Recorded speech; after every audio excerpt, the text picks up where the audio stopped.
Shalom semuanya. Puji Tuhan, ini luar biasa, misinya penuh nih ya. Oke, ya perkenalkan nama saya Junaidi Solat. Jadi dulu saya sholat melulu. Saya jauh daripada Tuhan. Dan bapak ibu saya dan kakek saya itu namanya Kiai Haji Abdul Ghani. Punya pesantren terbesar di Lampung. Ya bisa bayangin situasi saya ya seperti itu. Dan saya takut sekali untuk menjadi Kristen meskipun saya sudah mulai mengerti dan ada keinginan. Ya, salah satu guru saya adalah yang saya sangat cintai itu Hamran Amri. Jadi kebetulan waktu itu rumahnya dekat rumah saya. Satu kali orang keluarga saya dengar saya jadi Kristen, lalu saya dipanggil dan saya dihakimi. Saya disidang. Gitu. Jadi ditanya, kenapa kamu jadi Kristen? Kamu itu bikin malu orang tua. Bapakmu ini dari kecil sampai tua segini nggak ada satupun keluarga yang Kristen kecuali kamu. Kamu itu udah gendeng gila apa-apa gitu. Ya saya jawab, saya jadi Kristen karena Muhammad yang nyuruh. Gitu. Ya karena saya udah belajar, saya tahu jawabnya. Mesti begitu, baru nanti dia kan pasti cari tahu. Ya, saya bilang kalau saya bilang saya jadi Kristen karena Yesus, bingung nanti dia, itu kan pengalaman pribadi. Tapi kalau karena Muhammad yang nyuruh, nah dia penasaran, ya suruh buktiin gitu. Kalau saya buktiin, saya bilang kita ini kalau sholat selalu baca ayat Al-Fatihah. Kalau 4 rakaat berarti 4 kali, kalau 2 rakaat ya 2 kali, kalau 3 rakaat ya 3 kali baca Al-Fatihah. Di baris keempat dan kelima dikatakan begini, iya karena berdua, iya karena stain, ihdina sirotol mustaqim. Kepadamu kami menyembah, kepadamu kami meminta pertolongan. Tunjukkanlah kami jalan yang lurus. Jadi minta petunjuk jalan yang lurus. Saya bilang saya dari kecil sampai seumur ini, kalau sholat selalu minta petunjuk jalan yang lurus. Padahal jalan yang lurus itu ada di dalam Al-Quran gitu. Di ayat mana katanya gitu. Sudah lihat, kiai aja nggak ngerti saudara. Ya, saya bilang di surat Az-Zukhruf ayat 61. Kayak apa bunyinya? Wa innahu la ilmu lisa'ati wa la tamtaruna biha wattabi'uni hatsa siratal mustaqim.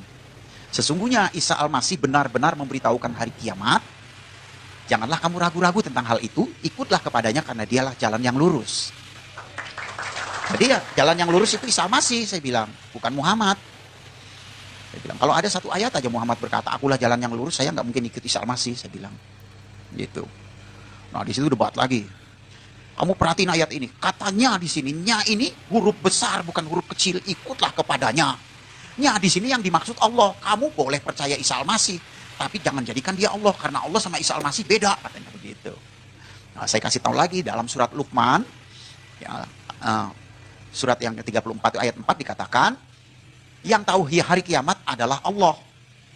Jadi surat Luqman berkata yang tahu hari kiamat Allah. Surat Az-Zukhruf yang tahu hari kiamat Isa Al-Masih. Kalau gitu Isa Al-Masih dan Allah itu sama-sama tahu. Gitu.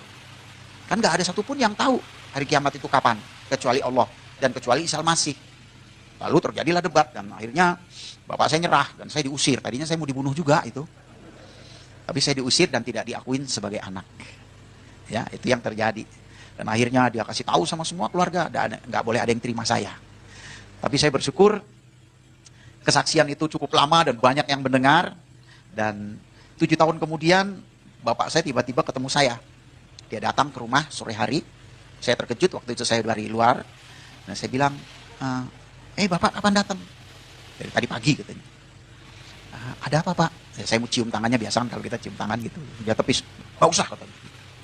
Terus saya bilang, ada apa pak kesini? Mau ngomong katanya. Ngomong apa? Ngomongin agama katanya. Loh kan dulu udah. Aku tambah bingung katanya. Gitu. Ya saya bilang, ya jangan bingung-bingung pak. Saya bilang Yesus itu juru selamat. Isa Al-Masih itu juru selamat. Nabi banyak pak, tapi juru selamat cuma satu. Kalau nggak punya juru selamat gimana? Wah dia bongkar-bongkar lagi ayat dan kita akhirnya dialog. Sampai akhirnya dia bilang, gimana caranya jadi Kristen? Gitu. Saya bilang ya gampang lah pak jadi Kristen mah. Gimana panggil pendeta? Gak usah, saya aja gitu. Ya bapak ikutin doa saya, ikutin doa. Terus saya bilang, maaf ya pak, aku boleh tumpang tangan di kepala? Ya boleh, silakan aja gitu. Tumpang tangan saya doakan dan dia terima Yesus saat itu. Dan dia menjadi Kristen. Dan saya bersyukur sejak saat itu keluarga saya satu persatu mulai menjadi orang percaya. Ya. Dan saya bersyukur juga teman-teman saya banyak yang jadi orang percaya.